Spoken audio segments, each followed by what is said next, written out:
तुम्हारे भीतर छोटी मां के गुण हैं।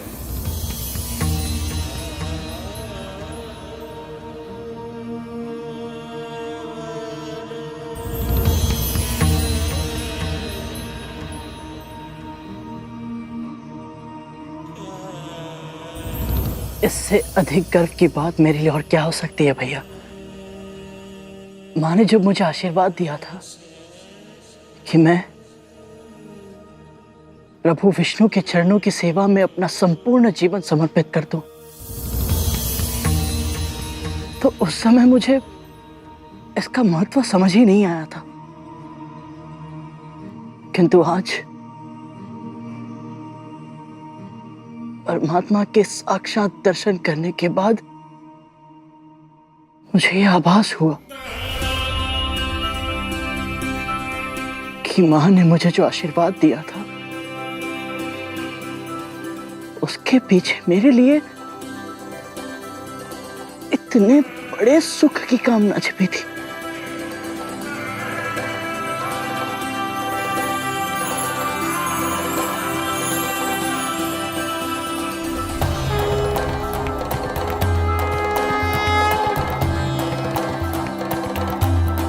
भैया, परमपिता के दर्शन तो आपने करवा दिए, किंतु मां लक्ष्मी कहाँ है?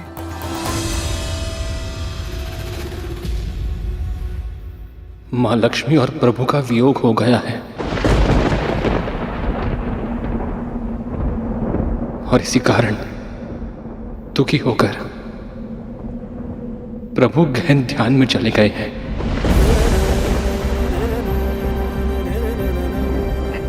क्या? किंतु कैसे भैया? और आपने मां लक्ष्मी को रोका क्यों नहीं? आप तो यहीं रहते हैं ना। और भैया आप यहाँ क्यों रहते हैं? अपने भाइयों के साथ, बड़ी माँ के साथ क्यों नहीं रहते?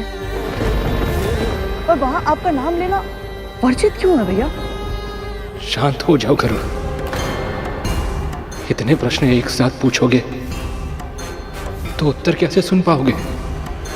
क्षमा कीजिए भैया, माँ भी यही कहती है कि मैं बहुत प्रश्न पूछता हूँ, किंतु मैं भी क्या करूं भैया।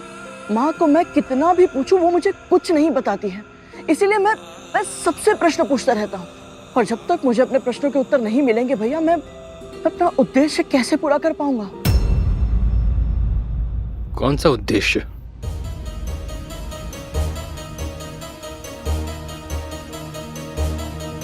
मेरे जीवन का एकमात्र उद्देश्य है अपनी माँ को आपकी माँ की दास्ता से मुक्त कराना। और इसीलिए मुझे जानना है भैया कि माँ बड़ी माँ की दासी बनी कैसे? भैया आप तो सबसे बड़े हैं, मेरी अपेक्षा केवल आपसे है भैया। क्या आप भी मुझे सत्य नहीं बताएंगे? जटिल प्रश्नों के उत्तर सरल नहीं होते गरुड़।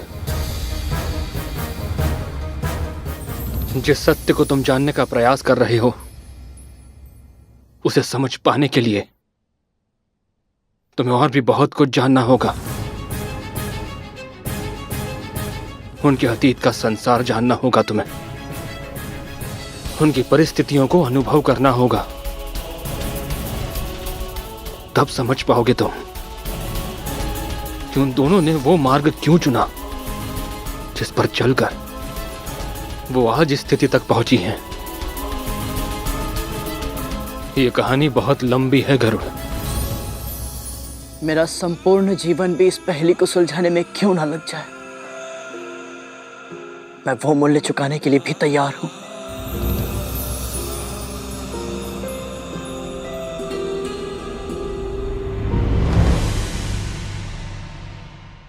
ठीक है गरुड़, मैं प्रारंभ से आरंभ करता हूं। पहले ब्रह्मांड ऐसा नहीं था जैसा आज है, केवल शून्य था।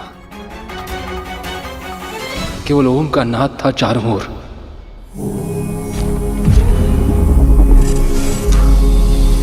बढ़ते बढ़ते ये नाद इतना तीव्र हो गया कि इसके आवेग से शून्य को चीरते हुए प्रकट हुआ क्षीर सागर, और उस क्षीर सागर के मध्य प्रकट हुए परमपिता विष्णु।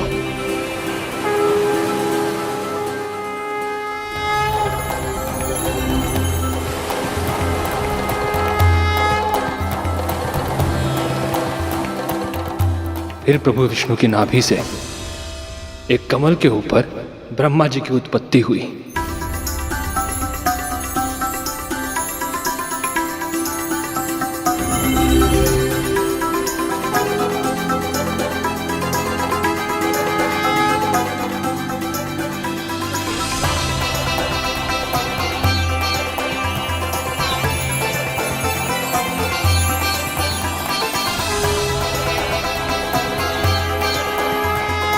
हे नारायण, मैं कौन हूं और मेरे जीवन का उद्देश्य क्या है? ब्रह्मा हैं आप, और आपके जीवन का उद्देश्य है सृष्टि का सृजन करना। जो आज्ञा प्रभु। सृष्टि के सृजन के लिए ब्रह्मा जी ने 10 मानस पुत्रों को जन्म दिया, जो प्रजापति कहलाए। ब्रह्मा जी ने उन्हें आज्ञा दी कि वे सब अपनी अपनी संतानों को जन्म देकर सृष्टि का विकास करें, और इन सभी में प्रमुख थे मरीचि और दक्ष प्रजापति। प्रजापति दक्ष की 17 पुत्रियों का विवाह प्रजापति मरीचि के पौत्र प्रजापति कश्यप से हुआ।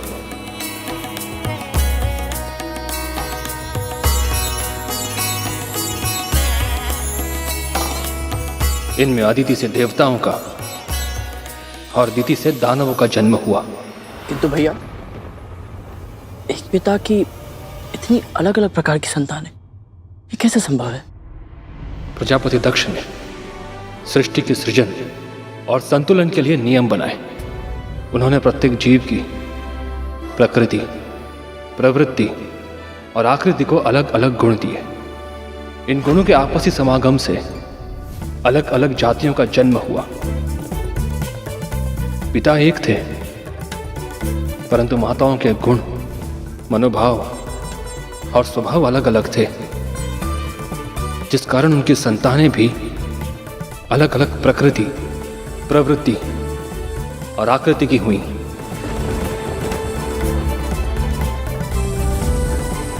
आदित्य और दिति की संतानें तो एक दूसरे से बिल्कुल ही विपरीत स्वभाव की थीं। देवताओं में सत्व और रजस गुण थे, जबकि दानवों या असुरों में रजस गुण होते हुए भी तमस गुण की प्रधानता थी। आसुरी प्रवृत्ति प्राणी को शांत नहीं बैठने देती। उसका मन सदैव इसी में लगा रहता है कि कैसे वो किसी से कुछ छीन ले, दूसरों को कष्ट पहुंचाए, सभी कुछ नष्ट कर दे। उनके इसी विनाशकारी स्वभाव के कारण उनका युद्ध देवताओं से होने लगा, और समय के साथ साथ ये देव असुर महासंग्राम में बदल गया। असुर केवल अपनी शक्तियों का फुहड़ प्रदर्शन करना जानते थे, जबकि देवता देवराज इंद्र के नेतृत्व में संगठित थे और कौशल के साथ दैवीय शस्त्रों से युद्ध करते थे। असुर बार बार हारने लगे। इसी कारण उनकी माता दिति स्वयं को अपमानित अनुभव करने लगी, और दूसरी ओर देवताओं की माता अदिति, उनका सम्मान दिन प्रतिदिन बढ़ने लगा, क्योंकि उनके पुत्र बलशाली थे, गुणकारी थे।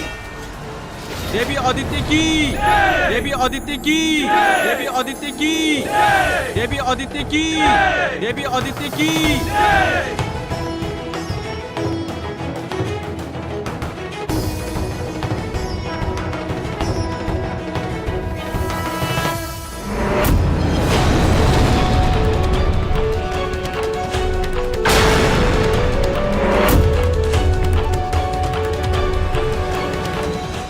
बीच में रोकने के लिए क्षमा चाहता हूं भैया, किंतु देवों और असुरों के बीच की शत्रुता का, उनके महासंग्राम का मेरी मां की दासता से क्या संबंध है?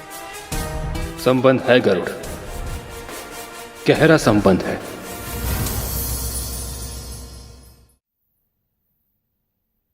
हमारी सृष्टि की रचना बहुत ही अद्भुत है गरुड़। सृष्टि के किसी भाग में यदि एक तितली भी अपने पंख फड़फड़ाती है ना, तो उसके फलस्वरूप सैकड़ों सहस्त्रों योजन दूर सृष्टि के दूसरे भाग में बवंडर आ सकता है, अकल्पनीय विनाश हो सकता है। अपने पुत्रों के स्वभाव के कारण दिति और अदिति के बीच जो कुछ भी हो रहा था, प्रजापति कश्यप की दूसरी पत्नियां विंता और कद्रू वो सब देख रही थी। उन्होंने जो कुछ भी देखा, अनुभव किया, समझा, उसने उन दोनों की नियति तय कर दी। कैसे?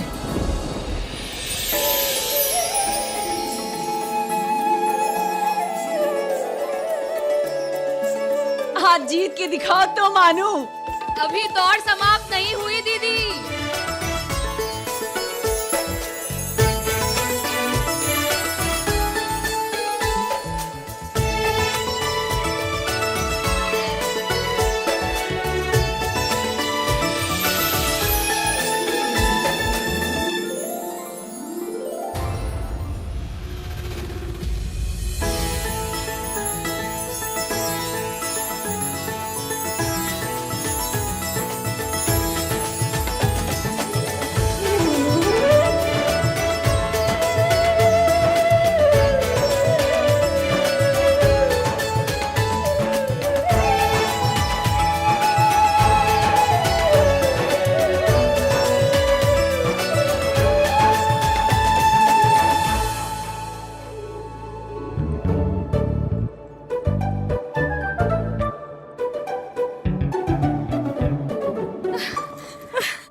हर बार कैसे जीत जाती हो तुम विंता?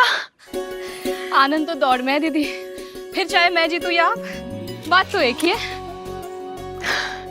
सच कहा तुमने, असली माँ तो फल का नहीं कर्म का होता है। तुम्हारी यही बातें मेरा मन मोह लेती है। बस बस दीदी, प्रशंसा अभिमान को जन्म देती है और मैं नहीं चाहती कि मैं कभी भी अपने नाम से विपरीत आचरण करूं। सदैव विनीत रहूं, यही इच्छा है मेरी। लो, हम कर्म की बात कर रहे थे, किंतु वो कर्म करना भूल गए जिसके लिए हम यहाँ आए हैं। मैं पूजा की सामग्री तैयार करती हूँ। और मैं चंदन घिसकर लेप बना लेती हूँ। नहीं, बिल्कुल भी नहीं। चंदन घिसने का कार्य परिश्रम का होता है, वो मैं कर लूंगी। तुम्हारे ये फूल से हाथ केवल प्रभु पर फूल चढ़ाने का कार्य करेंगे। इन प्यारे से हाथों को मैं कभी कोई कष्ट नहीं होने दूंगी। पर दीदी आप... नहीं, अपनी दीदी का आदेश नहीं मानोगी? ठीक है।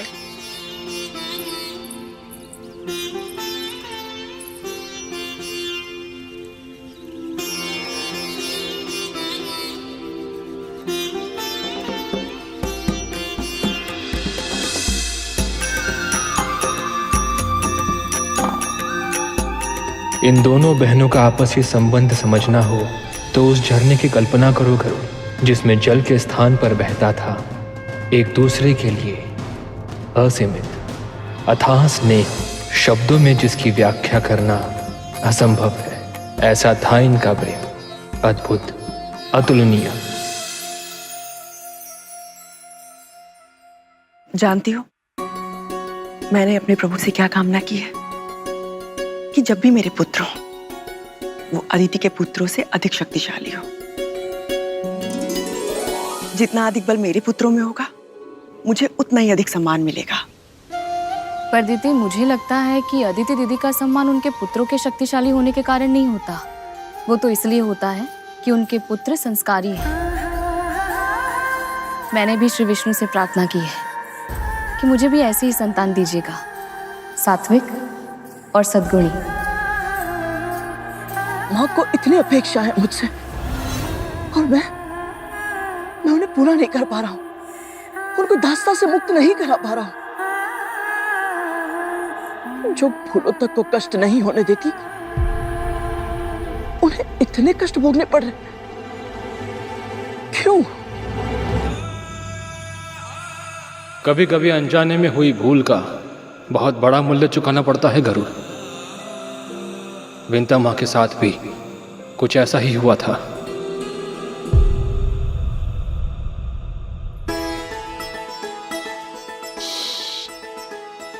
कितने सुंदर पंख हैं इसके।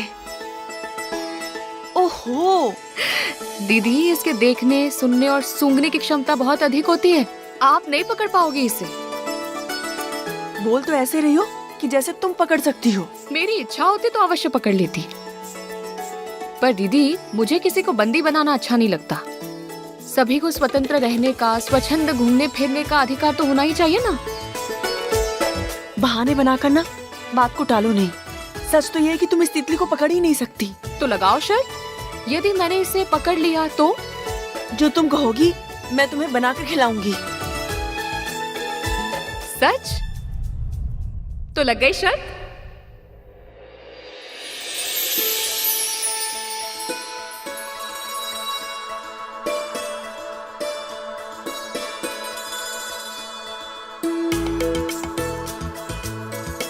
एक ही स्थान पे खड़े होकर उसे देखती रहोगी और उसे पकड़ने का प्रयास भी करोगी। वो श्वेत पुष्प देख रही हो? उस पर उसके बैठने की प्रतीक्षा कर रही हूँ। तुम्हें कैसे पता कि वो उस पे बैठेगी या नहीं? यदि नहीं बैठी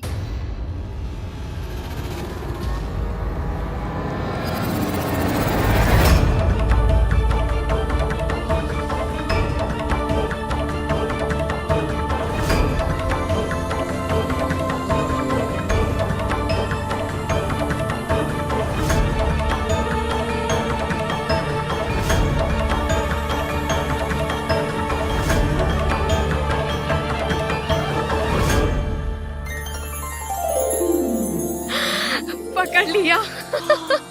बोलो दीदी, मानती हो अपनी हार? हाँ हाँ मान गई। तुम जीत गई और मैं हार गई।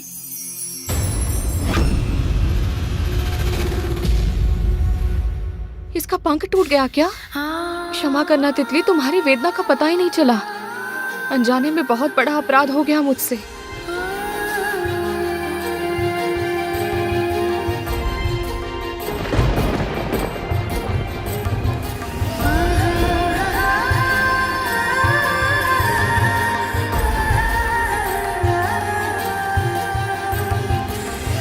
छोटी सी शर्त के लिए एक जीवित प्राणी को पीड़ा पहुंचा दी मैंने।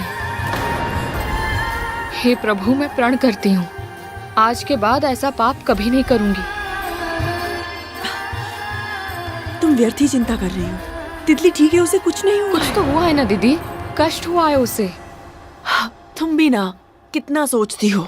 यदि सोचना ही है ना तो ये सोचो कि मैं तुम्हारे लिए क्या पकवान बनाऊं। शर्त तो हार गई हूँ, दंड तो भुगतना ही होगा। आनंद तो शर्त लगाने में है दीदी, फिर चाहे मैं जीतूं या आप, बात तो एक ही है। और बहनों में शर्त केवल खेल के लिए होती है, उसे निभाने की आवश्यकता नहीं होती। एक दूसरे के लिए जो स्नेह इन दोनों के हृदय में है, उसे देखकर तो मैं सोच भी नहीं सकता कि बड़ी माँ ने माँ को दासी बना कर रखा है। यह स्थिति आई कैसे भैया? ये स्थिति उन दोनों का भाग्य कैसे बनी, इसके अनेक कारण थे, किंतु सबसे महत्वपूर्ण कारण था विंता माँ से अनजाने में हुआ एक अपराध। छोटी सी शर्त के लिए उन्होंने निर्दोष तितली को अपना बंदी बना लिया था। कहते हैं कि किसी निर्दोष को अगर कोई कष्ट पहुंचाता है तो उसे अपने कर्मों का फल इसी जन्म में भुगतना पड़ता है। किंतु अनजाने में हुए इस अपराध का दंड विंता मां को कब और किस रूप में मिलेगा, इससे वो दोनों ही अनजान थी।